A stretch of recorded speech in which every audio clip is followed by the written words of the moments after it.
Ongi etorri guztioi, Hego Euskal Herrian, EH Bildu eta EAJ Pedro Sánchez Espainiako gobernuko presidentearekin elkartuko dira asteazken honetan, Zerbanen ustezko ustelkeria kasuaren ostean. PSOEko antolakuntza idazkariak ustelkeria sare batean izan omen duen implikazioaren berri jaso eta gero, aliatuekin duen harremana aztertu nahi du Espainiako gobernuak.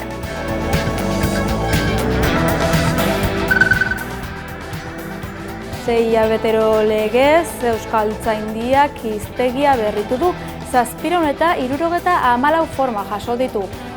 Horietatik 275 sarrera berriak dira, derrapatu, botox edo gazbako esaterako.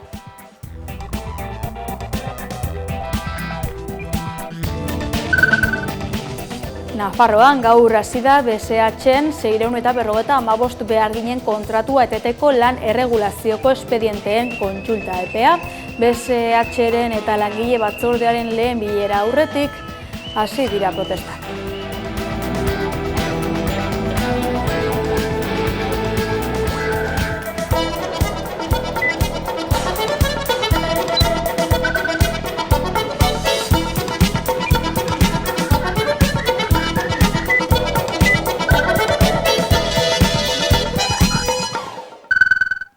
Nerea Kortajarena, EH Bilduko programa idazkaria eta Gasteizko Legebiltzarreko bozeramaila izan da aktualitate solasaldian.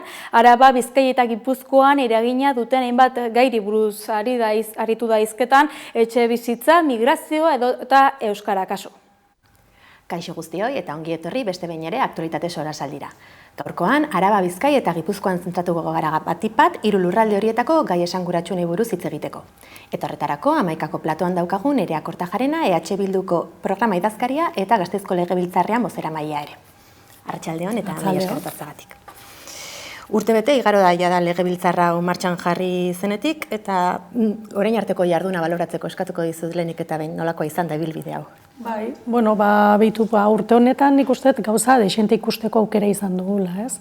Egia da gobernu honek izan zuela hasiera bat eta hasiera horretan nik uste badirela bi elementu bere ondorengo ibilbidea markatzen dutenak, batetik da hipoteka handiekin jaiotzen den gobernu bat, ez? Aurreko jardunaren ondorioak edo aurreko gobernuak utzitako hipoteka kudeatu beharra, eta nik uste oso agerian geratu zela orain urtebete eman ziren hauteskundeetan, horiek hipoteke zirela eta horiek nolabait horiei buelta eman beharra zegoela, eta bestetik niretzako badago beste oinarrian ere beste elementu bat, eta da gobernu osatzen duten bi alderdiek amankomunean duten hori dela gobernua osatzea, ez? Ez dago ezin irudikatu daiteke bien artean nolabait herri honi eskaintzen dioten edo herri honen zati honi eskainiko dioten proiektu amankomun bat, ez? Baina oinarrian urtebete pasata gero ikusten duguna da, ez dagoela nahiko sustantzia politikorik edo oinarri politiko sendorik eta gobernu hau ez dela ematen ari herri honek aurrera begira dituen erronka horiek eskatzen duten tamaina, ez? Horren aurrean ikusi duguna da, urtebete honetan baita ere badagola oposizio bat, arduratsu aritu dena, oso ondo irakurtzen ari dena momentu politikoa eta aurrera begira ditugun erronkak, eta esango nuke haratago oso ondo irakurtzen ari dena baita ere, erronka bioi heltzeko beste gobernantza eredu bat behar dugula, elkarlanetik abiatu behar ditugula eta heldu behar diegula erronka horiei, eta ikusi dugu nola etengabean proposamena jarri ditugu mahai gainean, egingarriak ziren proposamenak, eta nolabait erakutsi dugu baita ere alternatiba bat badagola, reala dena eta egingarria dena. Beste inguru eta kontekstu ekonomiko politiko batzuetan barkatu, Espainian eta Madrilgo Kongresuan kasu polarizazioa eta tentsio politikoa gero eta ohikoagoak dira. Pasaden astean Peio Otxandianok hemen beste kultura politikoa dagoela adierazi zuen, beraz, polarizazio hori euskal gizartera ez dela horren beste iritsi esan daiteke edo beste modu batera iritsi dela agian? Nik uste dut Madrilera begiratzen dezunean oso argi geratzen dela hau ez dela Espainia, eta politika egiteko eta segurazki politikan egoteko ere modu desberdinak ditugula, ez? Ulertzen dugula politika beste era batean eta batek kongresuko irudik ikusten baldin baditu edo Araba, Bizkaia eta Gipuzkoako legebiltzarreko jarduna ikusten baldin badu, diferentziak agerikoak dira, ez?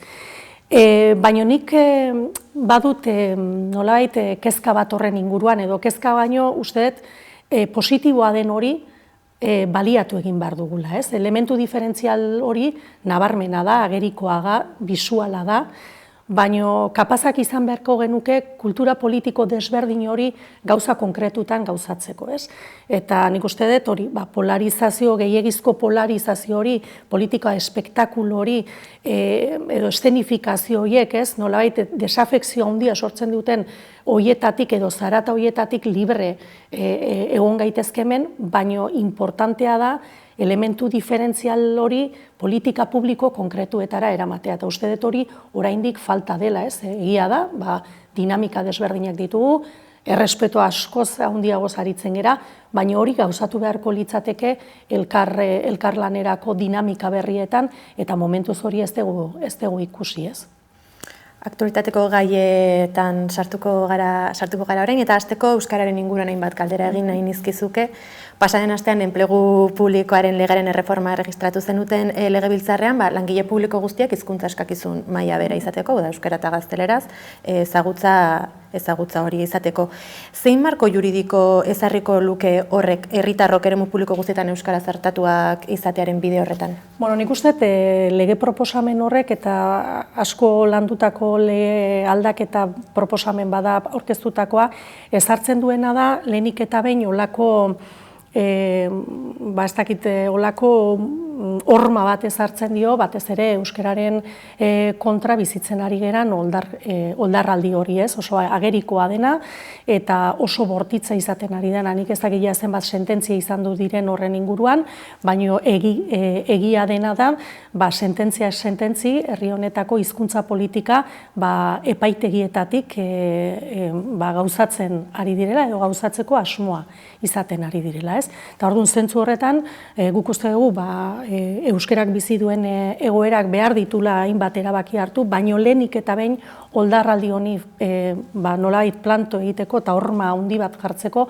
behar dugu aterbe juridiko hori ondo definitu. Eta lege honek, bai Valentzian, bai Galizian eta bai Katalunian egiten denaren bidetik markatzen diguna da, bide bat edo nolabait aterbe hori markatzen digu hizkuntza eskubideak ere berdintasunean gauzatu ahal izateko. Eta legeak markatzen ditu hizkuntza eskakizunak bai euskaraz eta bai gazteleraz, eta markatzen ditu baita ere, funtzio publikoan ari diren langile horien kasuan, eta euskaraz ez dakitenen horien kasuan, markatzen ditu baita ere ibilbide batzuk, liberalizazio batzuk, markatzen ditu baita ere euskara ikasteko beste aukera batzuk, nolabait, herri honetan dugun egoerari aurre egiteko, oldarraldiari aurre egiteko, baina baita ere herri honetan egunero herritarrok euskaldun bezala administrazioarekin euskaraz aritzeko dugun eskubide hori gauzatzeko, ze gaurkoz hori ez da gauzatzen ari.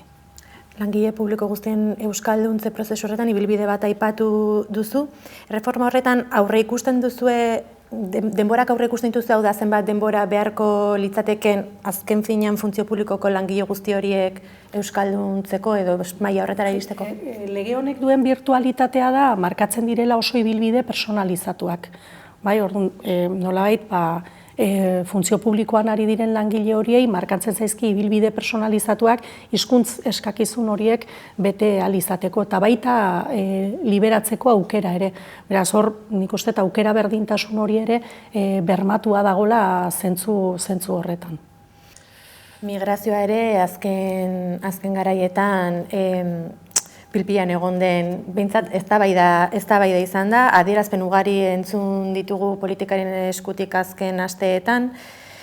Araba, Bizkai eta Gipuzkoan migrazio hori ordenatua izan berritzatekela dio EAJak, erregularizazio masiboa zitzatekela eman beharko diote alderdi popularretik, zer erantzungo zenieke holako hitzei? Nik uste dut erantzun beharreko lehenengo gauza dela eztabaida hauek eman behar diren rigorearekin eta seriotasunarekin. Migrazioaren gaia, zuk esaten zenun, atera da egun hauetan agenda politikoaren edo agenda publikoaren lehen lerrora etorri da gehiago, agenda politikoan ez dakita inbeste egon baina bai agenda politikoan, eta normalean agenda publikora etortzen danean migrazioaren gaia beti egiten da nolabait ikuspegi alarmista batetik heltzen zaio gaiari, eta gainera normalbean egiten dira, oso konplexua den gai batean egiten dira simplifikazioarik eta izugarriak. Eta horrek, uste dut, trazo oso lodiko eztabaidetara eramaten gaitula, eta trazo loditan normalean ultraeskuinak irabazten du beti, eta ultraeskuinaren mezuak irabazten du beti. Uste dut, publikoki gai desberdinei buruz aritzen garenak kontuan hartu behar dugula, publikoki esaten ditugun horiek pertsonen eta herritarren pertzepzioetan eragina handia dutela. Eta kasu honetan, adibidez, Araba eta Bizkaia eta Gipuzkoako herritarrek adibidez, ikuspegiren datuen arabera uste dute hemen benetan bizi direnaren atzerritarraren bikoitza bizi direla. Pentsa ez, nola sortzen diren imaginario kolektiborik. Horregatik uste dugu gai hauek heldu behar direla sosego handiz eta behar diren rigorearekin. Eta zentzu horretan uste dugu guk badugula marko bat adostua Araba, Bizkaia eta Gipuzkoarako, eta hori da migrazio itunak ematen diguna, eta hortik eraiki behar ditugula eraiki beharreko bideak. Hau da gai bat, begira, realitate printzipioak esaten diguna da, inoiz baino anitzagoa den Euskal Herri batean bizi garela, eta datozen urtetan ere, inoiz baino anitzagoa izango den Euskal Herri batean biziko garela. Eta horrek eragina du gure politika publikoen diseinu guztian. Guztian, bai? Persona gehiago etorriko dira, behar batzuk izango dituzte, eta migrazioarena da errealitate bat, guretzako aukera bikain bat herri honentzat, baino kudeaketa bat eta eskuhartze publiko bat eskatzen duena arlo guztietan. Ze persona horiei eskaini behartzaie, bermatu behartzaie bizitza baldintza duinak izatea, eta eskaini behartzaie hemen bizi direnok, garenok ditugun eskubide berdinak, ze guretzako eskubideak unibertsalak diran bezala, personak ere eskubideak unibertsalak dira, eta eskubideak ere hala izan behar dute. Orduan, guk uste dugu hemen bizi den eta lan egiten duen orok izan behar dituela eskubide berdinak, eta horrek nolait politika publiko guztiak interpelatzen dituela. Etxebizitzaren aferan ere, beste pare bat galdera, kainasieran Jaurlaritzak premiazko neurrien legea erregistratu zuen legebiltzarrean, zuek neurri hori kritikatu zenuten, lobby espekulatzaileen interesen aldere egin dela adierazi zenuen zuk. Bai, oso argi daukagu hori, guretzat aurkeztutakoa kontrarreforma bada, hitz guztiekin, eta realidadea da, Denis Itxaso sailburuak oraindik ez digula esplikatu, zergatik planteatu behar den orain, zergatik murriztu behar den orain, inoiz baino gehiago, babestutako etxebizitzen kopurua handitzea behar dugunean, eta parke publiko hori handitzea behar dugunean, zergatik orain 20 urtetan indarrean egondu diren babeserako estandar horiek murriztu behar diren, ez? Esan duen bakarra da, promotoreek ez dutela nahikoa irabazten, baina ez dakiguna da zenbat irabazten duten, eta zenbat irabazi nahi duten. Zenbat irabazten dute, 18, 20, 22, zenbat irabazi nahi dute, 20, 25. Ze gertatzen da orain horiek murriztu eta hemendik urte batzutara promotore horiek oraindik gehiago irabazi nahi badute, berriz jetxiko dira, babestutako etxebizitza horien, babestutako lursailen estandar horiek. Uste dut, legeak aldatu behar ditugula, emergentzia habitazional bat dugulako, eta emergentzia habitazional hori belaunaldi oso baten bizitza proiektuak baldintzatzen eta hipotekatzen ari delako. Ez lobby espekulatibo hauei men egiteko. Ezin duguna onartu da, promotore hauek edo lobby imobiliario hauek negozioa egiten jarraitu nahi izatea, eta uste dut hori dela muinean dagona, urte askotan hauek, segura asko bizifrako irabaziak izan dituzte, eta horiek mantendu nahi dituzte, eta horregatik egiten diote olako txantaia Jaurlaritzari, baina ezin duguna permititu da, inoiz baino gehiago etxebizitza politika publikoak behar ditugunean, interes hauek edo lobby hauek etxebizitza politikak baldintzatzea, ez? Eta uste dugu hori, hortan oso irmoak izan behar dugula, ze hemen finean, nolabait etxebizitzaren eskubideak gauzatzeko eta egikaritzeko eskubide horren aurrean, Jaurlaritza aurretik jartzen ari da, nolabait etxebizitzanekin negozio egiten jarraitzea, ez? Eta guretzako hori onartezina da. Araba, Bizkaia eta Gipuzkoako herritarren erosmen maila bermatzeari begirare, gutxieneko soldata propioaren defentsa egin dute Euskal Sindikatuek, azken garaietako aldarrikapenetako bata. EH Bilduren ustetan nolakoa behar luke izan gutxieneko soldata propio horrek edo zein ezaugarri eduki beharko lituzke? Guretzako ere hau gai funtsesko bat izan du da, ez? Gutxieneko soldata propioa hemen erabakitze horrek aukera emango luke gure ustetan prekarietatea eta enpleguaren binomio hori hausteko. Egia esan orain, etxebizitzaz ari gina, baina gazteek duten beste arazo handienetako bada, ze soldata txikiekin aurkitzen direnez. Eta argi dagona da, gutxieneko soldataren mekanismoa da dela, langileen babeserako mekanismo oso potente bat, baina Madriden ezartzeak babes maila hori erabat murrizten du gurean, ez talako gure realitate sozioekonomikora egokitutako planteamendu bat, ez? Eta Madrideko gutxieneko soldata horrekin eta errekonozituta Madriden eman den gorakada horrek izan duen garrantzia, errealitatea da hango gutxieneko soldatarekin hemen langile bat pobre izaten jarraitzen duela eta ez duela bere bizitza proiektua egin, ez? Beraz, guk uste dugu guk hemen eduki beharko genukela hori erabakitzeko gaitasuna, gure realitate sozioekonomikoarekin gauzatuta, eta horrek eskatzen duena da, sindikatuekin, baina baita patronalarekin akordio batera iristea, eta patronala zentzu honetan derrigortu egin behar da, eta presionatu egin behar da, akordio horretara iritsi dadin. Hemen gehiengo politikoa dago, gehiengo sindikala dago, eta ezin zaio onartu patronalari gai honetan betoa ezartzea. Guk behar dugu hemen hori, hemen definitutako gutxieneko soldata bat, gure realitatera egokitutakoa eta babesa eskainiko diena langilei, eta era berean patronala xerrarazten du bitartean, Jaurlaritzak ere baditu bere esku beste herramienta batzuk gutxieneko soldata hori aplikatzeko, eta da, bere esku dauden programa horietan, adibidez, enpresak diruz laguntzeko edo enplegu programetan, ezarri dezake baita ere gure realitatera egokitutako soldata hori, eta horrek ere, merkatuari, enpresei eta nolabait orokorrean gizarteari beste mezu bat helarazioko lioke. Amaitzeko, etorkizunari begira jarri ohi ditugu gonbidatuak, eta kasu honetan ere berdina proposatuko dizugu, behintzat labur-labur, 2023ko hauteskunde sortarekin martxan jarri zen ziklo politikoa erdibidean dago, nolakoa ikusten duzu izango dela bigarren txanpa hau, eta ziklo politiko berria hasten denean, nola irudikatzen duzu EH Bildu?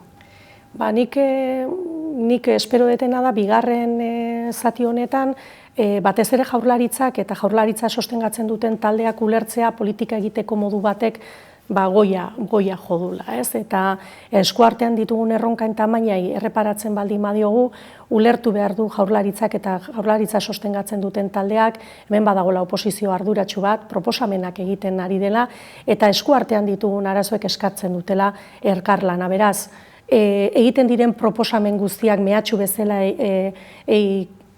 aztertu baino edo ikusi baino edo kuestionamendu bat bezala ikusi baino, espero detena da ikustea, herri honek aurrera begira behar ditun dinamika horiek sortu ahal izateko, aukera bezala ulertzea hor zertzen diren, egiten diren proposamenak. Momentuz ez da hori gertatzen ari.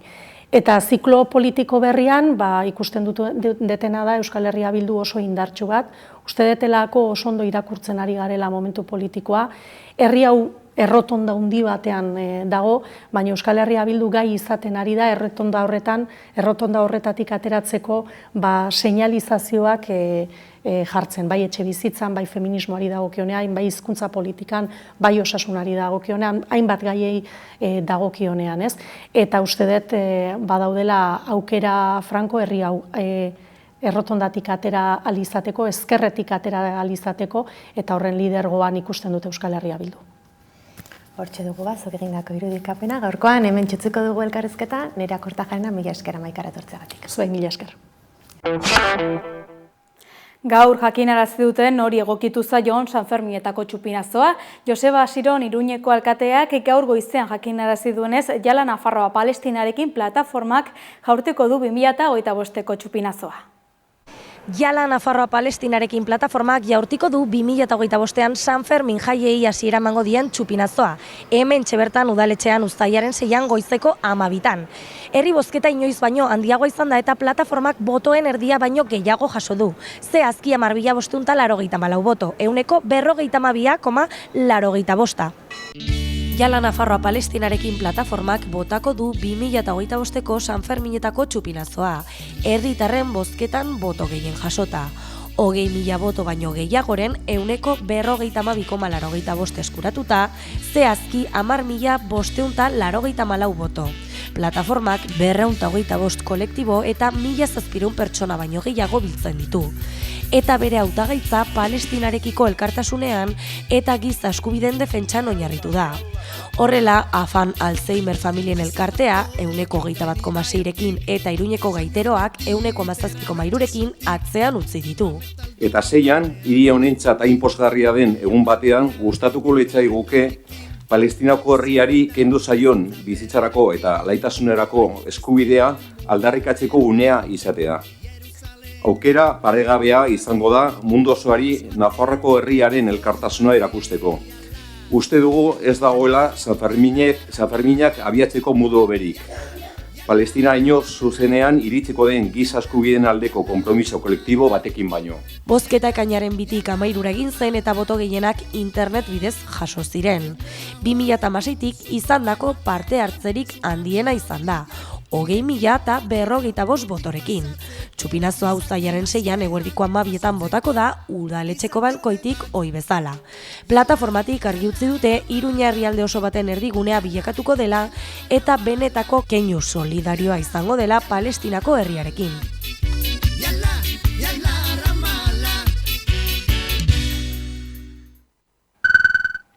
Protesta egin dute Seaskako ikasleek astelehen honetan, basoko azterketa euskaraz egiteko eskubidea aldarrikatu dute.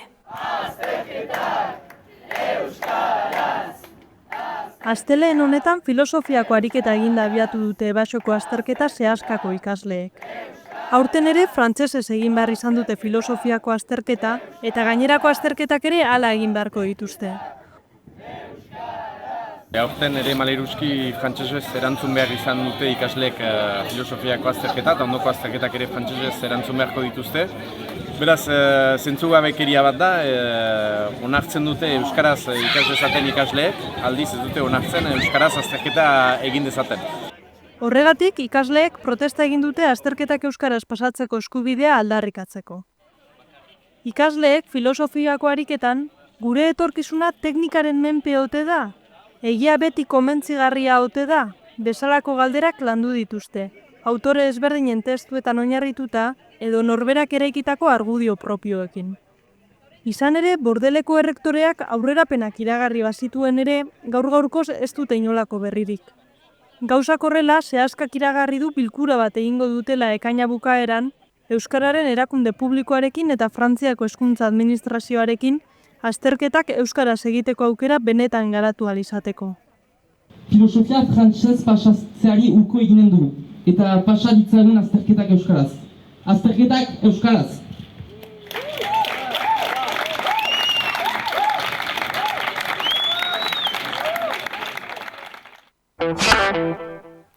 Lan munduan, 80 egun baino gehiagoko grebaren ondoren Gasteizko lorezainentzat zerbitzu minimoak ezarri ditu Eusko Jaurlaritzak. Aste honetan bertan hasiko dira hiriko hainbat parke, pasabide eta biribilgunetako belardiak mozten.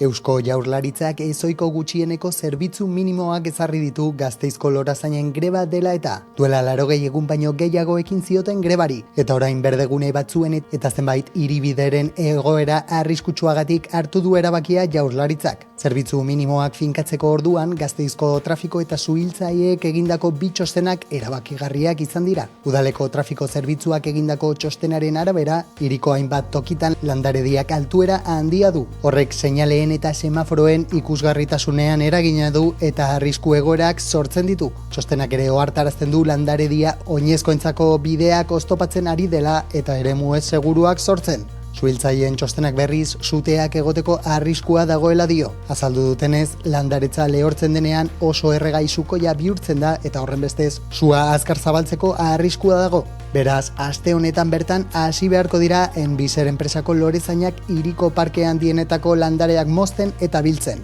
Oinezkoen pasabide babesgune eta biribilguneetako belardia ere moztuko dute, gidari zein oinezkoen segurtasuna bermatzeko. Era berean denboralen ondorioz jauzitako adarrak biltzeko agindua eman du Jaurlaritzak, baita zaborrak, gorotzak eta parketan dauden paperontziak usteko ere. Gasteizko udaleko alkateordeak Beatriz Artolazabalek adierazi du beharrezko neurria dela eta horri esker langileen greba eskubidearen eta herritarren ongizatearen arteko oreka bermatuko dela. Lorazainek berriz erabakiaren aurka agertu dira, oinarrizkoak ez direla esanez eta greban zehar pilatutako lan guztiak egitea nahi dutela salatu dute. Fermin Leizaola Kalbo etnografo eta espeleologo donostiarra zendu da 81 urterekin. Espeleologiako ikerketatik abiatuta herri kulturaren ondarea babesteraino egin zuen lan.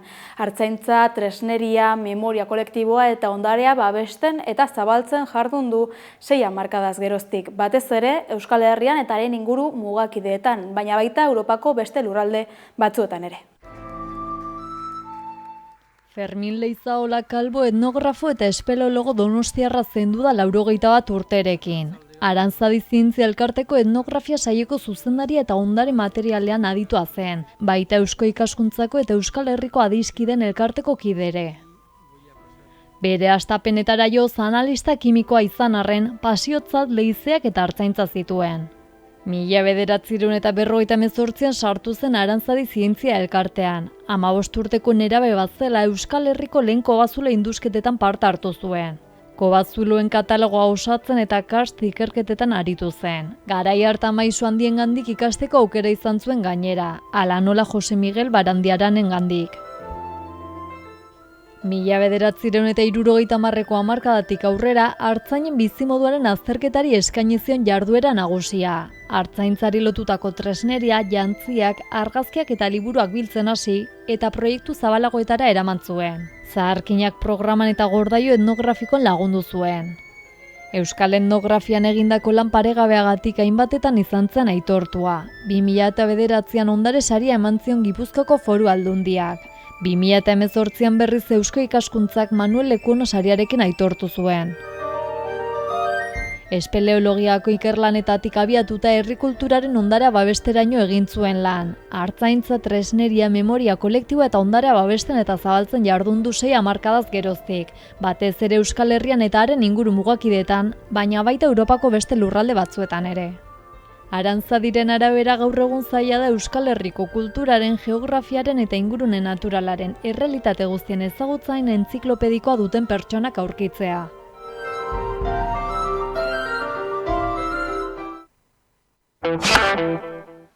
Sua taldeak kaleratu duen azken kanta dator orain Sutea. Ongi izan eta bihar arte. Sua piztu da, sua piztu egin da, eta begiratzen denak hori. Mundua sutan da, eta inor ez dagoan. Sua piztu da, sua piztu egin da, hori. Mundua sutan da, eta inor ez dagoan.